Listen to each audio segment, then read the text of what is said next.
So, yung YT, eto guys. Then, yung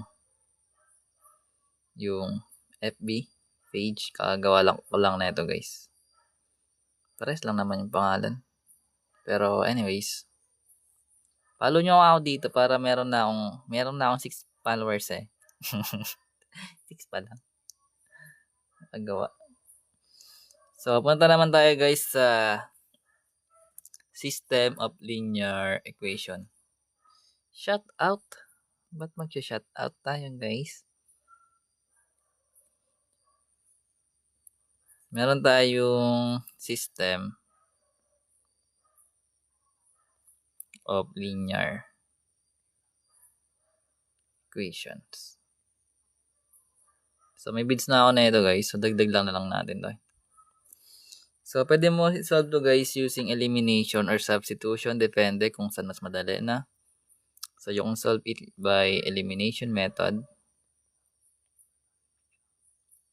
or substitution.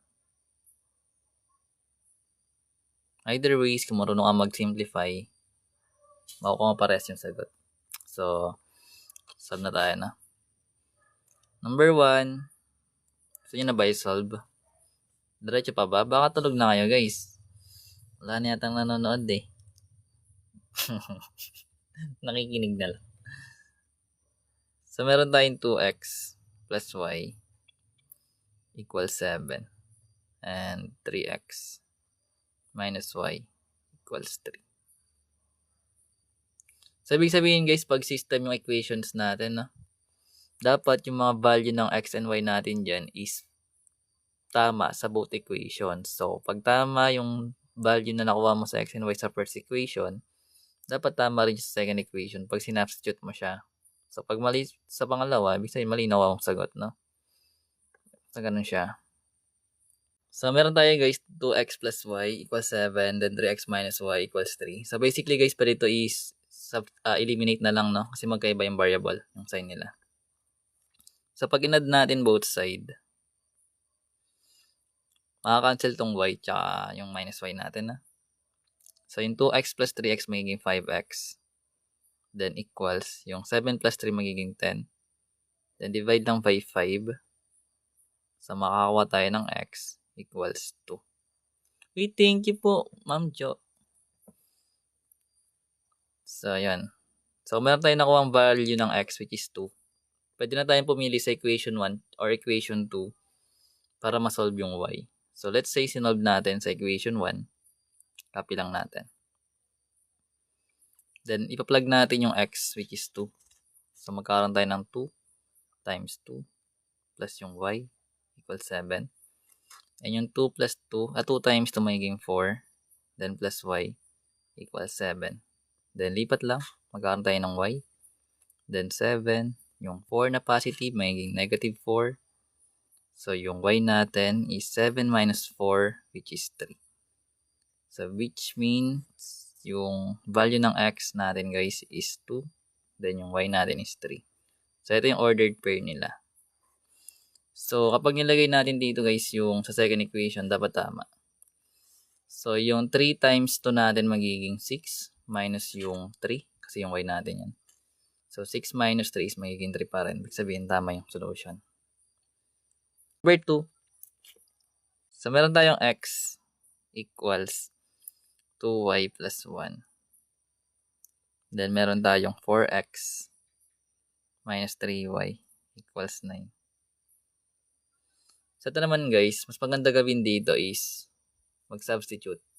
So, ano magiging sagot? So, ito guys, meron tayong x equals 2y plus 1. Then, 4x minus 3y equals 9. So, meron tayong value ng x which is 2y plus 1. Tawag dito guys is x in terms of y. So, sa second equation, pwede natin i-plug yung value ng x. So, copy lang natin yung 4. Then, yung x papalitan natin ng 2y plus 1. Pero dapat guys, naka-parenthesis yun na. So, magkakaroon tayo ng 2y plus 1. Then, yung minus 3y natin equals 9. Then, same process. Distribute natin. Yung 4 times 2y magiging 8y.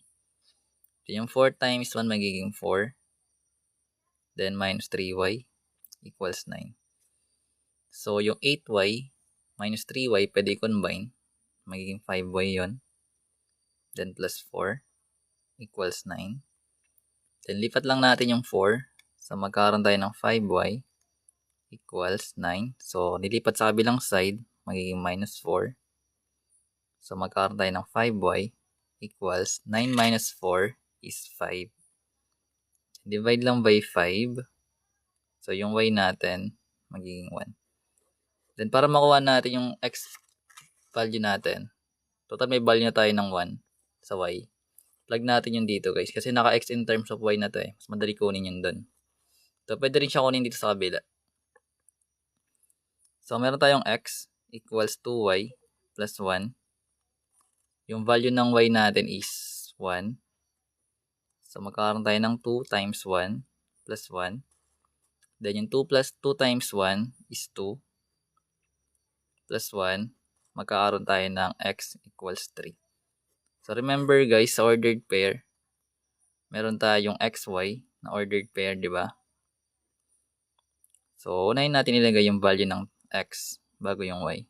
So, magkakaroon tayo ng 3, 1 as their solution. So, pag connect natin siya sa second equation, kung 3 yung x natin doon, so magkakaroon tayo ng 4 times 3, which is 12, minus 3 times 1, 1 yung y eh.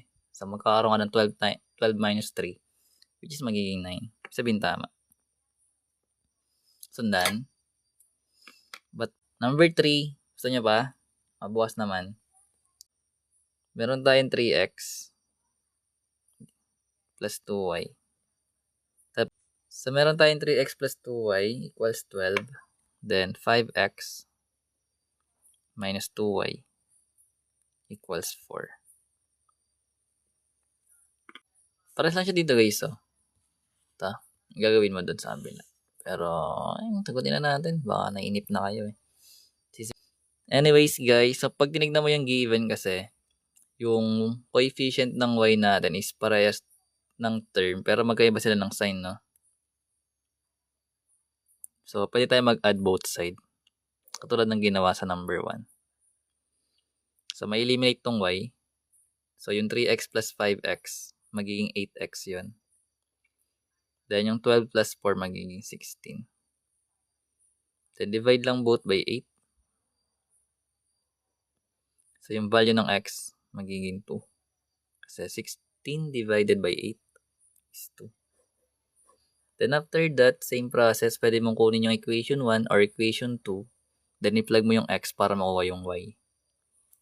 So, pag ginamit natin yung equation 1, like 3x plus 2y equals 12, plug lang natin yung x na 2. So, magkakaroon tayo ng 3 times 2 plus yung 2y equals yung 12. Then, 3 times 2 magiging 6 yun. Then, plus 2y equals 12. Then, lipat natin yung constant. So, copy lang natin yung 12. Then, yung 6 magiging minus 6. Then, magkakaroon tayo ng 2y equals yung 12 minus 6, that is 6. Then, divide lang by 2. So, yung value ng y is magiging 3. So, sa ordered pair, guys, sabi, meron tayong 2 sa x and 3 sa y. So, ito yung magiging solution set. So, pag pinlag natin yung 2, 3 natin, guys, sa second equation, dapat maging tama siya. So, 5 times 2 magiging 10. Minus 2 times 3 magiging 6. So, 10 minus 6 is magiging 4. Which is correct. Sundan.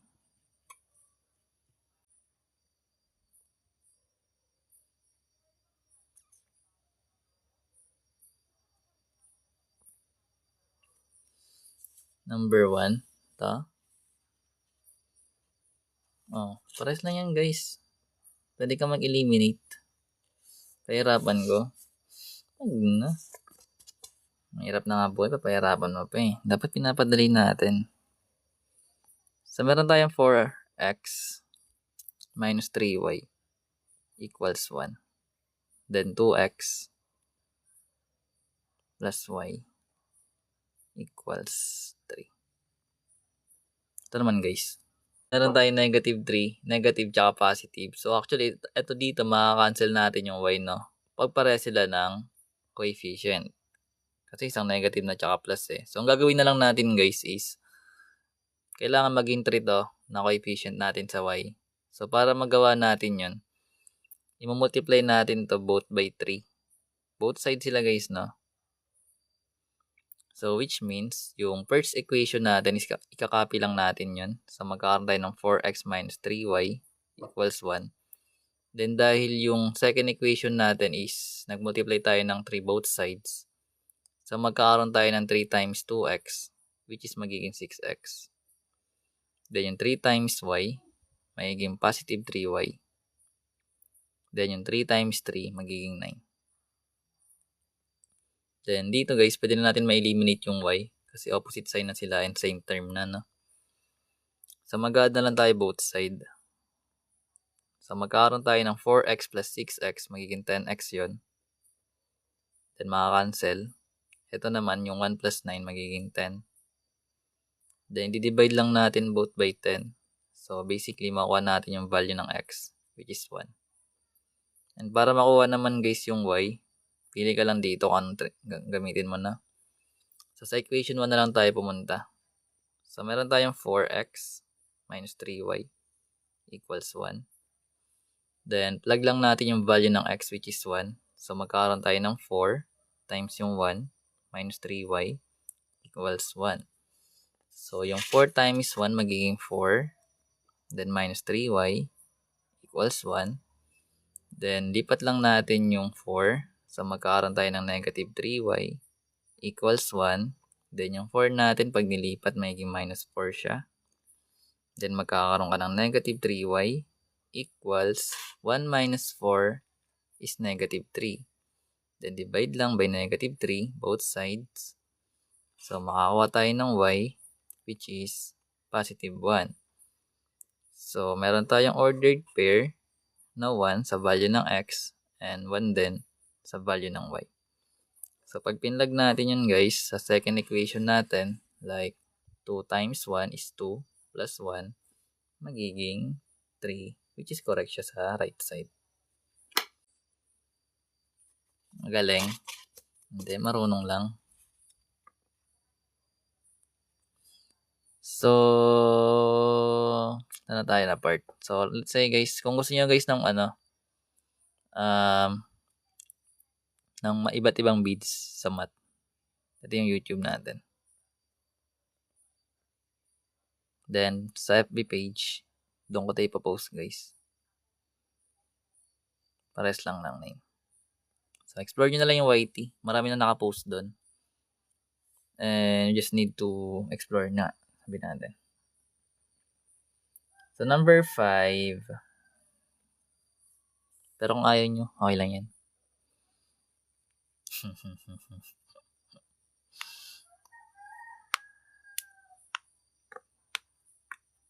Number 5 na tayo guys. So, meron tayong y equals 3x minus 5. Then, 2x plus 3y equals 29. Dami ko ng content. Integral meron dito guys, marami na. Tsaka derivatives. So, ito guys, substitution na lang kasi may value na yung y natin in terms of x. So, bali,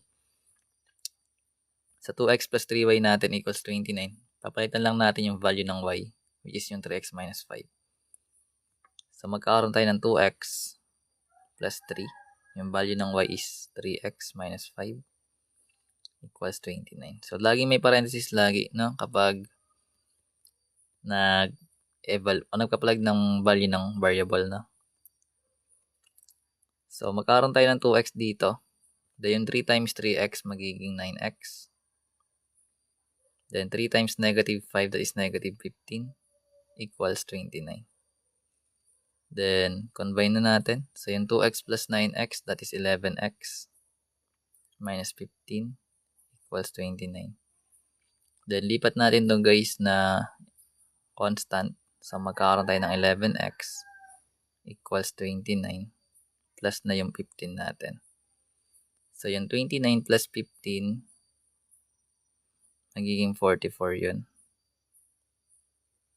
So, yung value ng x natin, pag nag-divide tayo both by 11, is magiging 4. Then, para makuha naman yung y, same process, doon na natin kukunin sa y in terms of x natin or sa first equation. So, meron tayong y equals 3x minus 5. Then, given na yung value ng x, which is 4. So, magkakaroon tayo ng y equals 3 times 4 minus 5. So, yung 3 times 4 is 12 minus 5. So, yung y natin is magiging 7. So, which means, yung ordered pair natin dun is 4 tsaka 7. Mabilis ba? Parang mabilis, no? Pagkakasabi ko. Ewan. Pero okay lang yun. Check natin guys, 4 tsaka 7. So, 2 times 4 magiging 8. And 3 times 9, 3 times 7 is 21. So, 8 plus 21, that is 29. So, that's correct. Ox lang. Number 6, system of linear equation into variables po ba yan? Opo. Number 6. Pero kung gusto mo guys ng 3 variables, meron dito. May matrix din dito guys. And pag-solve ng mga iba't ibang way ng linear. May mga playlist doon sa system of equations tsaka non-linear. You can just explore the YT. May mga reviewer din doon, pwede mo magamit. Pero kung ayaw mo, okay lang. Subscribe nyo na lang ako dali. Ayun nyo rin. Ayun na nga. So, number 6, meron tayong 5x plus 3y equals 2. Then, 2x plus 4y equals negative 2. So, ito guys, paano mo siya gagawin? Tingnan mo yung given natin, no? So, basically, wala tayong opposite sign. So, kailangan natin magkaroon nun, no? Para may makancel. So, pwede kang pumili kung x or y yung tatanggalin mo dyan. Kung saan ka mas dadalian.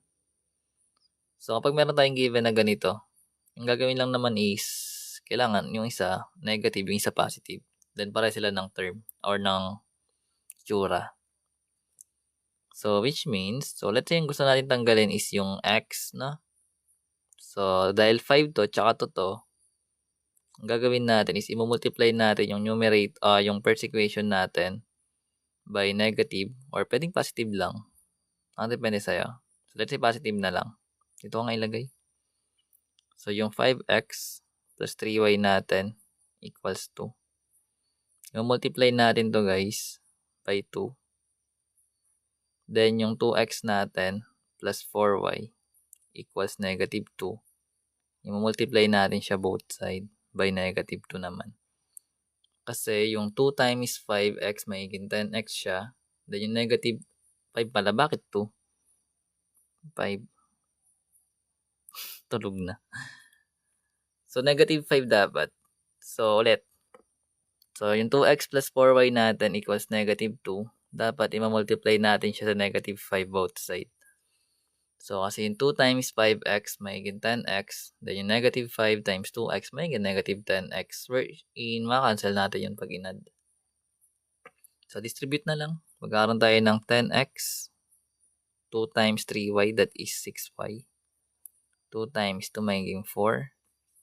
Then negative 5 times 2x, that is negative 10x. Then yung negative 5 plus 4y magiging negative 20y. Negative 2 times negative 5, that is positive 10. Then, add lang both sides. So, makakancel yung x. Matitira yung 6y plus negative 20y, that is negative 14y. Equals 4 plus 10, which is 14. Then, divide lang by negative 14. So, makakuha na natin yung value ng y, which is negative 1. Then, para makuha yung x, pili ka lang sa equation 1 or equation 2 mo. So, kunin natin equation 1 na lang. So, meron tayong 5x plus 3y equals 2. Then, plug lang natin yung negative 1. So, yung 5x kakopy. Yung y papalitan ng negative 1 equals 2. So, copy lang yung 5x.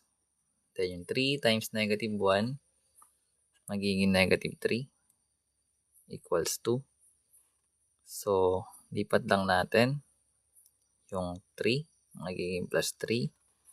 So, yung 5x magiging equals sa 5. Then, divide by 5. So, yung value ng x magiging 1. So, yung ordered pair natin guys, that is 1 tsaka negative 1 kasi ito yung x, ito yung y. So, ito yung ordered pair nila. So, pag connect natin siya sa second equation, meron tayong 2 times 1, which is 2, plus 4 times negative 1, that's negative 4. So, 2 minus 4 is negative 2. Paano nakuha ang negative 5? So guys, multiply mo siya. Kailangan kasi may ma-eliminate eh. So, kunyari, gusto mong tanggalin yung y. Ibig sabihin, dapat, etong mga numbers na nandito na 3 tsaka 4, maging pareha sila. Then, mag-iba dapat yung sign. So, kunyari, mag-multiply ka dito ng 4. So, magiging 4 times 3, magiging positive 12 yun. So, dapat negative 12 naman to. So, kailangan mag-multiply ng negative 3 para maging negative 12y. So, makakancel mo na yan.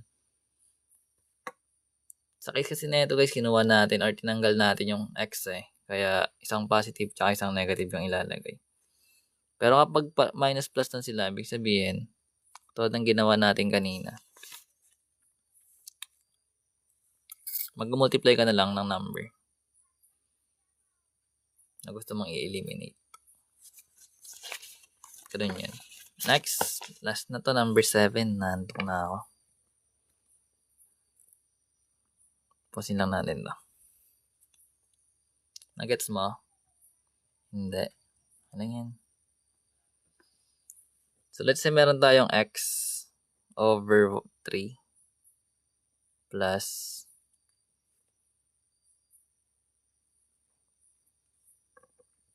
y over 2 equals 4. Then, meron tayong x minus 2y equals 2.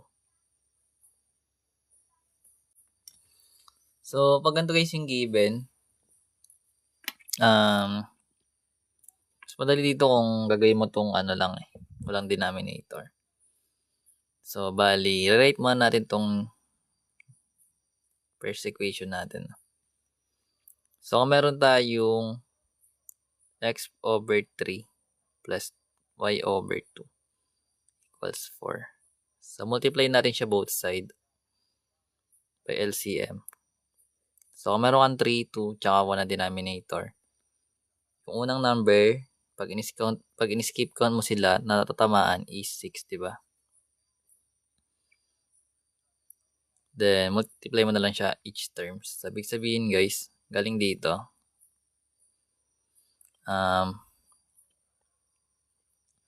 yung 6 divide 3, that is 2, times yung x, magiging 2x. Then, 6 divide 2, that is 3, times yung y, magiging 3y. Yung 4 times 6 is 24. So, ito guys, equal lang siya dito. Then, copy lang natin tong x minus 2y equals 2. Yan. So, galing tayo dito na. So, same process. Total, wala tayong maka-cancel ka agad. So, kailangan mo mag-isip ng number na magiging pares dapat yung coefficient nila pero opposite sign, no? So, pwede mong i-eliminate yung x or yung y. So, I think sa x na lang tayo mag-eliminate. Kasi ito, madali lang i-multiply. So, pag nag-multiply tayo dito, guys, ng negative 2, both side, may eliminate na yan, no? Kasi 2x tsaka negative 2 times x is negative 2x. So, may eliminate sila. So which means, galing dito, copy lang natin yung 2x plus 3y equals 24. Then yung negative 2 times x, that is negative 2x.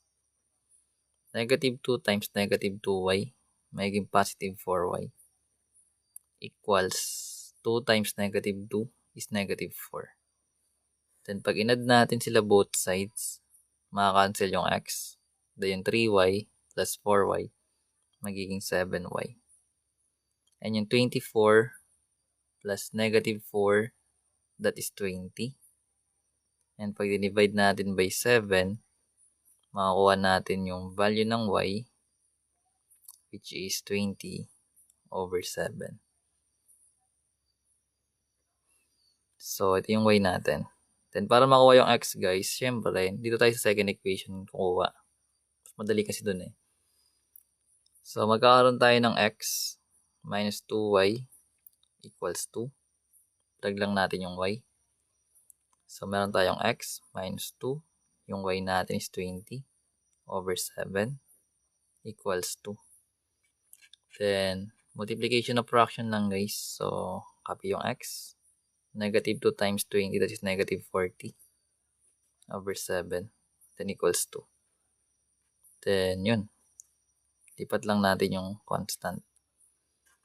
Magiging positive 40 over 7.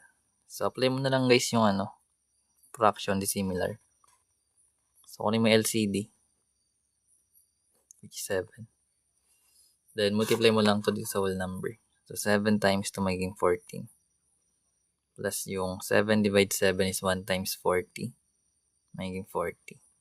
So, which means, yung value ng x natin is magiging 14 plus 40. That is 54 over 7. So, meron tayong ordered pair na 54 over 7 tsaka 20 over 7.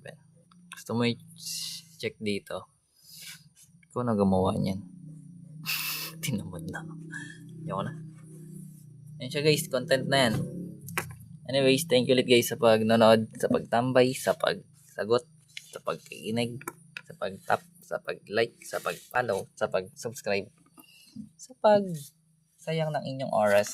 Saan matututunan? Pa-SS. O, ultihan mo na yan, guys.